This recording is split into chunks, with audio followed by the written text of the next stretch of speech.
जात पात का विनाश। Doctor B R Ambedkar.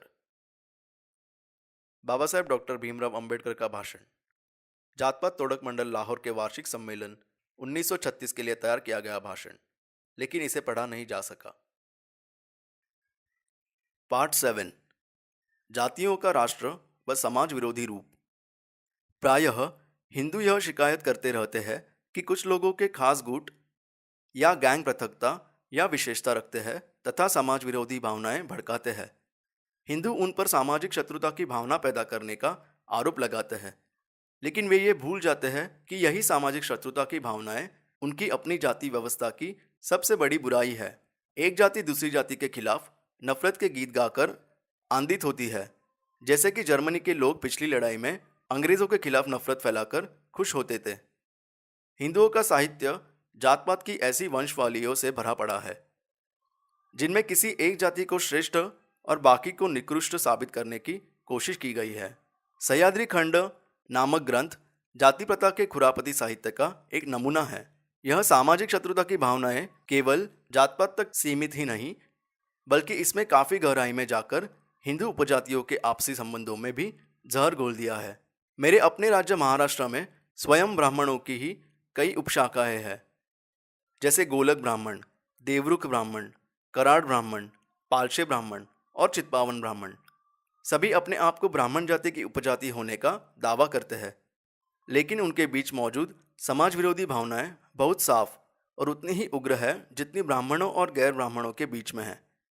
लेकिन इसमें कोई ताज्जुब की बात नहीं।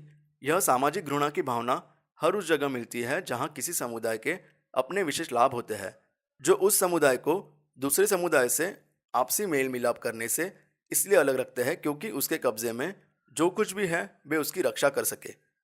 इस भावना से विभिन्न जातियों के बीच अलगाव और घृणा उतनी ही स्पष्ट होती है जितनी कि अलग अलग देशों के बीच।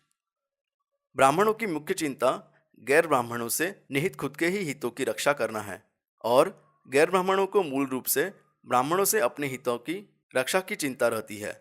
इस प्रकार हिंदू केवल जातियों का एक समूह ही नहीं, बल्कि आपस में लड़ झगड़ रही जातियों का समूह है, जिनमें से हर अपने और अपने स्वार्थ के लिए लगा हुआ है। जाति प्रथा का एक अन्य पहलू भी है जो बहुत दुखद है। आजकल के अंग्रेजों के पूर्वज ने वॉर ऑफ रोजेस और क्रोमवेलियन वॉर में अपने सामने डटे थे, लेकिन उनके वंशजों में जो युद्ध में एक दूसरे से लड़े थे उनमें कोई घृणा, वैमनस्य या दुर्भावना नहीं है। उनके आज के वंशज दूसरे पक्ष की ओर से भाग लेने वालों के वंशजों के खिलाफ किसी भी प्रकार के बदले की भावना नहीं रखते हैं।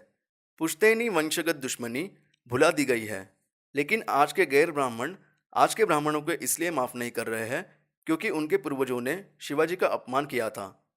आज के कायस्थ आज के ब्राह्मणों उस अपमान के लिए माफ नहीं करेंगे जो ब्राह्मणों के पूर्वजों ने उनके पूर्वजों का किया था। अंग्रेजों और भारतीयों में ऐसे अंतर का कारण क्या है? स्वाभाविक रूप में इसके लिए जाति व्यवस्था जिम्मेदार है। जाति और जातिगत चेतना ही अलग अलग जातियों के बीच पुराने झगड़ों की याद ताज़ा रखती है, और इसी के कारण कंधे से कंधा मिलाकर चलने की भावना पैदा नहीं होती है। जाति व्यवस्था ने हमारी एकता को रोका है,